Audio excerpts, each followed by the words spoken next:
The ship that slips into Apra Harbor in mid-December 1914 is a ghost in the making. She moves slowly, conserving the last shovel of dust in her bunkers. She is not a warship in the traditional sense, but she is painted for war. She carries about 350 men, but she has no armor plate to protect them. She has 8 guns, but little ammunition to spare. Most importantly, she is almost out of coal. This is the SMS Cormoran II. She is a vessel born of theft and desperation, and she is about to sail into a geopolitical trap that will hold her fast for 3 years. To understand why she is here, you must look at the mechanics of naval deception. The Cormoran was not built for the German Imperial Navy. She began her life in 1909 as the SS Ryazan, a Russian passenger, cargo, and mail steamer. She was about 335 feet long, displacing roughly 3,500 tons. She was built for speed and efficiency, designed to run the commercial lanes of the Pacific. But in August of 1914, her civilian career ended violently. She was captured by the famous German light cruiser Emden in the Korea Strait on August 4, 1914, a capture often cited as the first naval prize of the First World War. The Emden did not sink her. Instead, the Germans took her to the colony of Tsingtao and transformed her. They painted her gray. They stripped her of her luxury fittings. They transferred 8 10.5-centimeter guns from the earlier warship Cormoran, which was being retired after engine trouble. In a matter of days, the Russian mail ship became a German raider. This brings us to the concept of the auxiliary cruiser. This is a specific class of vessel that relies on disguise rather than strength. An auxiliary cruiser is a civilian merchant ship fitted with naval artillery. The logic is predatory. The ship looks harmless on the horizon. It flies a false flag or no flag at all. It approaches an enemy merchant vessel, drops the disguise, raises the war ensign, and demands surrender. It is a wolf in sheep's clothing. But the design has a fatal flaw. Because she is a converted civilian ship, she burns coal at a catastrophic rate compared to a purpose-built warship, and she has no supply chain to feed her furnaces. The Cormoran set out to raid commerce in the South Seas, but the Pacific Ocean is a desert for a ship without coal. For 4 months, fuel became the hunt, and the hunt became the mission.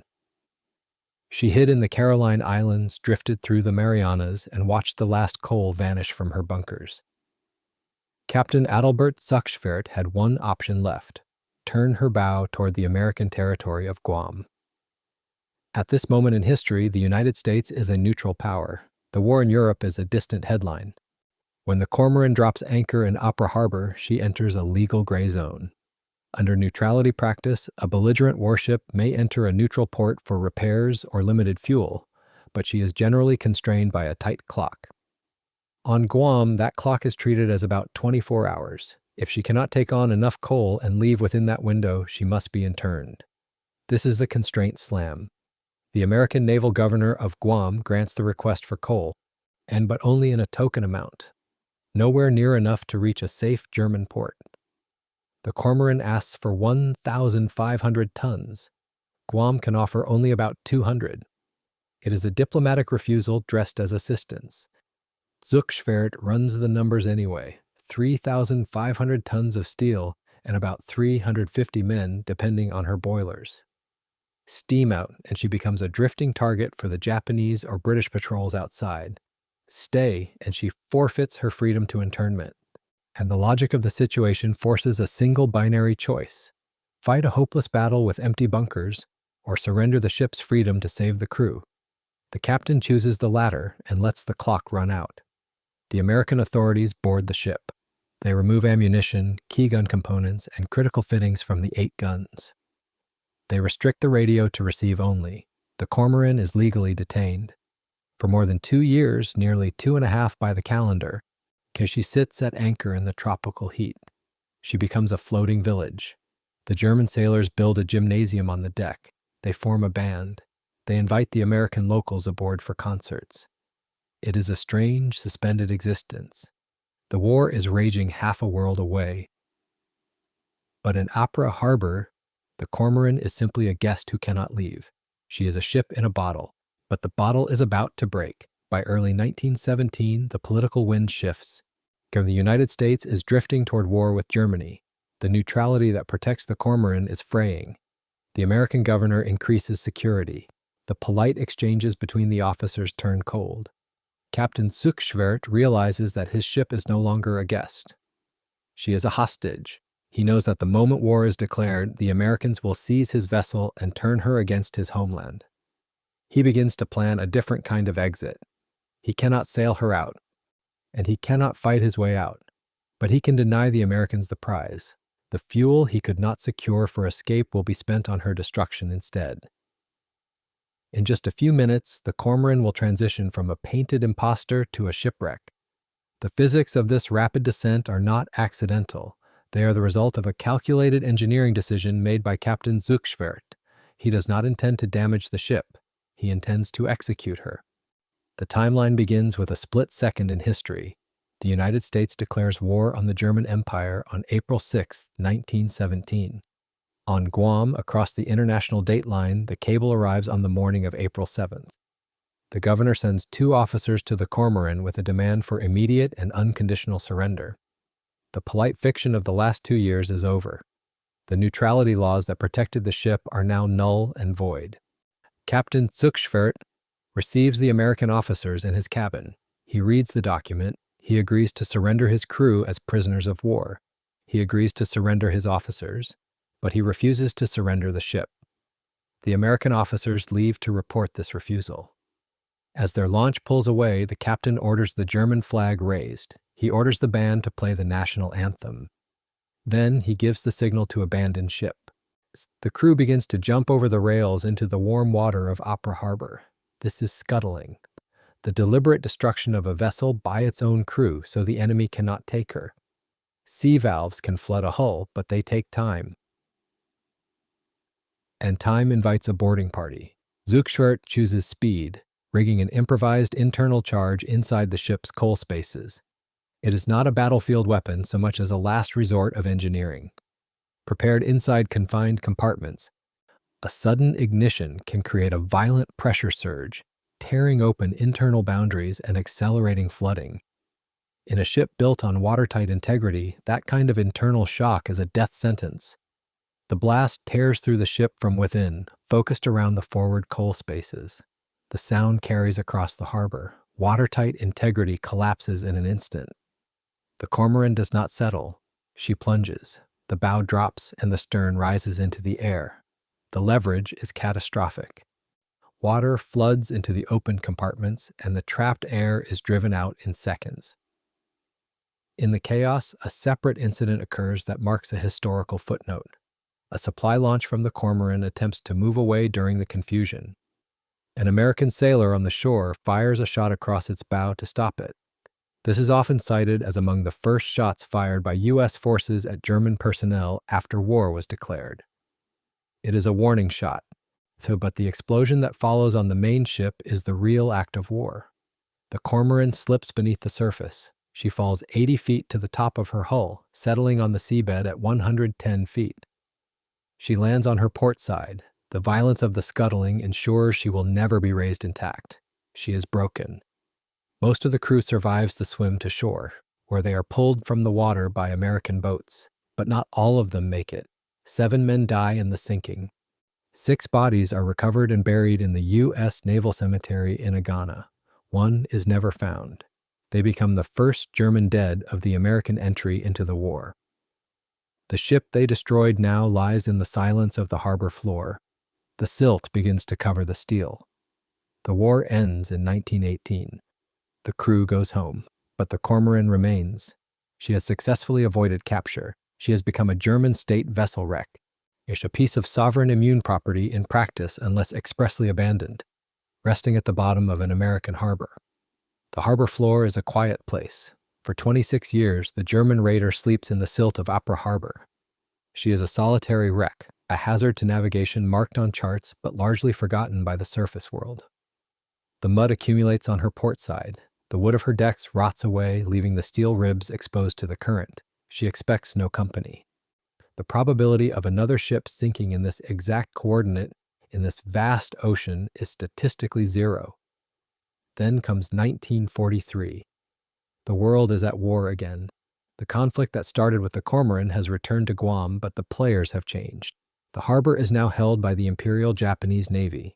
The United States Navy is the aggressor, stalking the perimeter of the island with submarines. On August 27, 1943, a Japanese transport ship named the Tokai Maru is already anchored inside Apra Harbor. She is a freighter, larger than the Cormoran.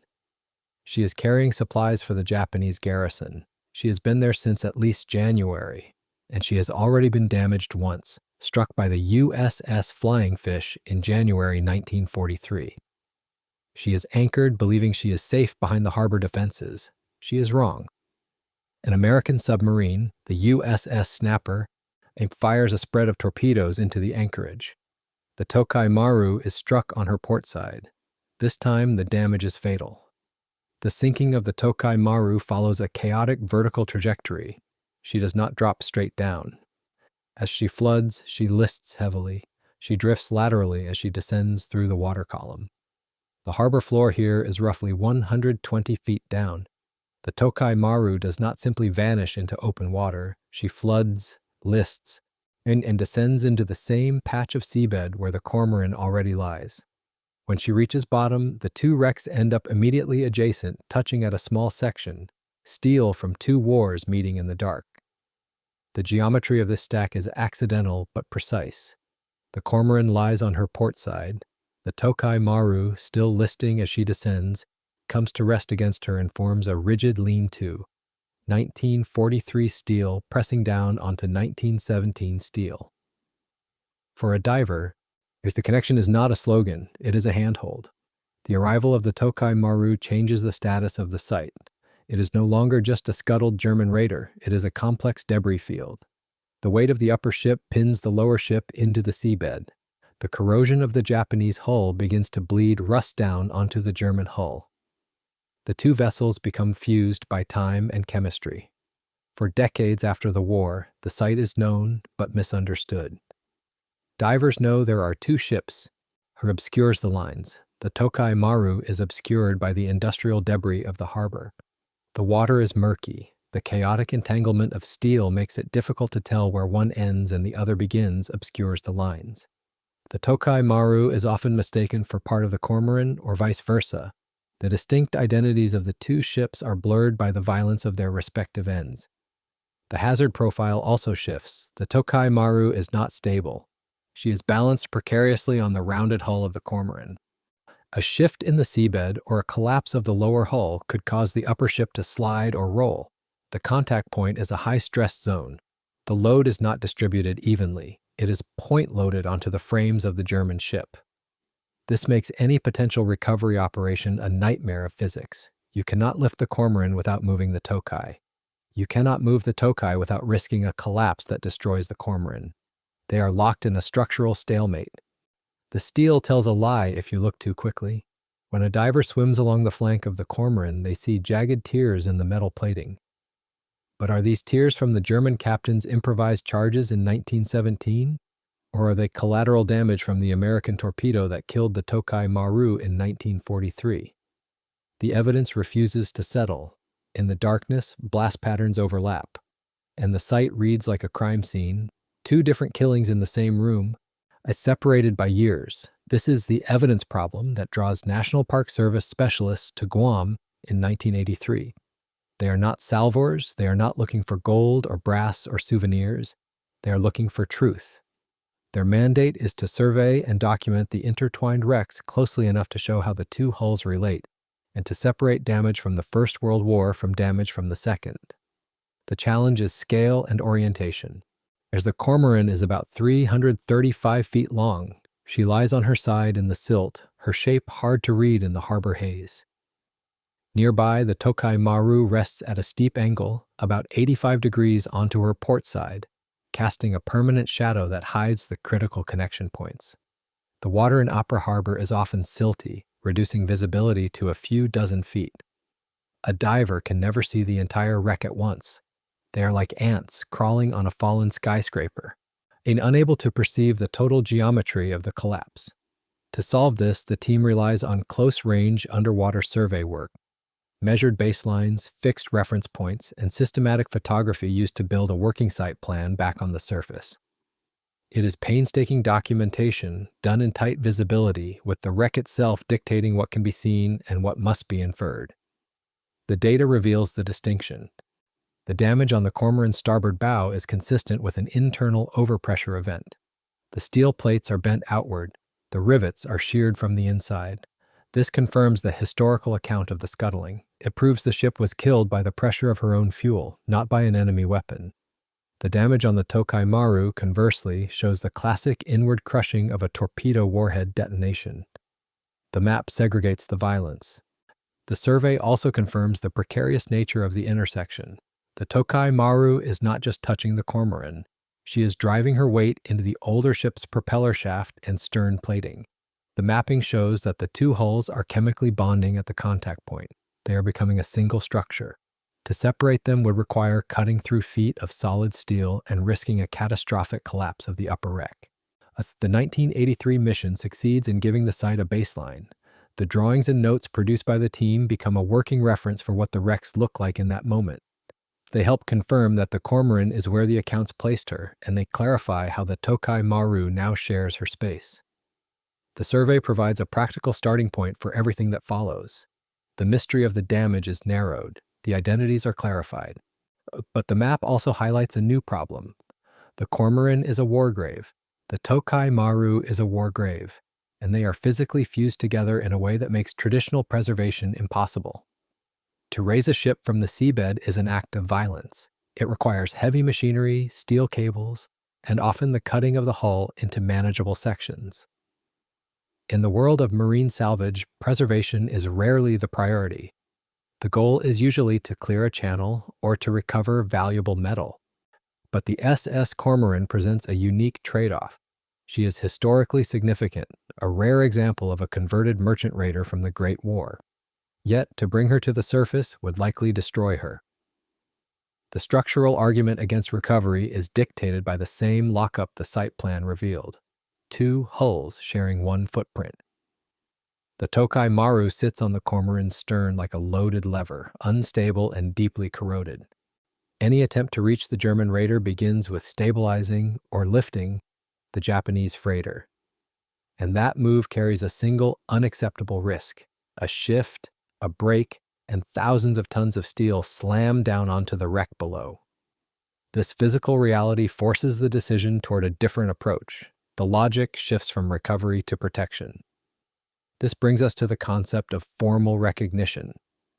In heritage management, a listing on the National Register of Historic Places marks a wreck as historically significant, shifting the conversation away from scrap value and toward preservation in place.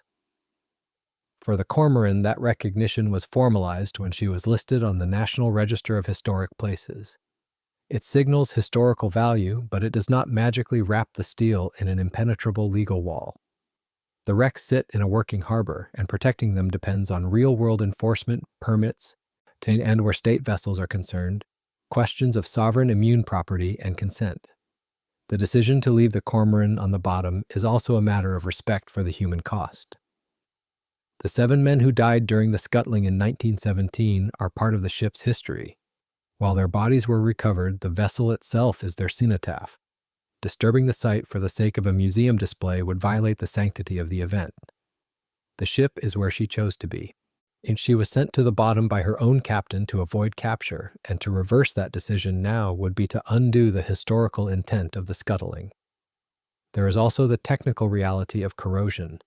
After decades in warm tropical water, the steel of the Cormoran has reached a state of equilibrium with the environment.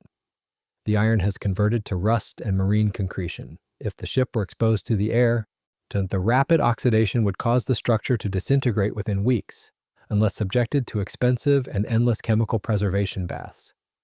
The cost of such a conservation effort would be astronomical, far exceeding the value of the steel or the tourism revenue of a dry land exhibit. Therefore, the decision is made to leave her where she lies. The seabed here is roughly 110 to 120 feet down, while the highest parts of the wrecks rise into shallower water. The survey data from the 1983 mission is used to monitor condition, not to plan recovery. The intersection of the two ships is accepted as a permanent feature of the harbor floor. The Cormoran will not be raised. She will be visited. The strategy moves from intervention to observation. The legal protection ensures that the only thing a diver can take is a photograph, and the only thing they can leave is bubbles. The wreck remains a silent witness, is safe from the intrusion of cranes and torches. The irony of the Apra harbor seabed is that it has forged a peace that the surface world took decades to achieve. In life, the SS Cormoran and the Tokai Maru were enemies. They served empires that were at war with one another. The German raider was hunted by the Japanese Navy in 1914. The Japanese transport was hunted by the American Navy in 1943, and they represented opposing forces in the global conflict for control of the Pacific. Yet in death, they are neighbors. They are quite literally leaning on one another for support. The legacy of the Cormoran is defined by this proximity. It is the only place on the planet where a diver can reach out and touch the steel of the First World War with one hand, and the steel of the Second World War with the other. This is not a metaphor, it is a physical reality. The rudder of the Tokai Maru rests against the propeller shaft of the Cormoran. The gap between the two wars is 0 inches. The time difference between the steel plates is exactly 26 years. This unique geologic feature has turned a tragic scuttling into a submerged cathedral. The site is visited by thousands of divers, but it remains a solemn place. It is a dual war grave. For the Cormoran, the cost is 7 men. A monument stands in the U.S. Naval Cemetery in Agana, bearing the Iron Cross in their names, an uncommon gesture of respect on American soil. It is a rare instance of enemy combatants being honored on American soil, a testament to the strange chivalry that existed before the total war of the later 20th century. The 1983 survey fixed the wrecks in time, measured, photographed, and drawn, so future change could be tracked instead of guessed. The Cormoran is slowly returning to nature. The coal that once fueled her boilers now spills out of the ruptured bunkers, providing a substrate for coral growth. The steel hull is encrusted with sponges and sea fans. The ship has become a reef, hosting a vibrant ecosystem of fish that know nothing of Imperial Germany or the neutrality laws of 1914. The outcome of the site management is a clear success.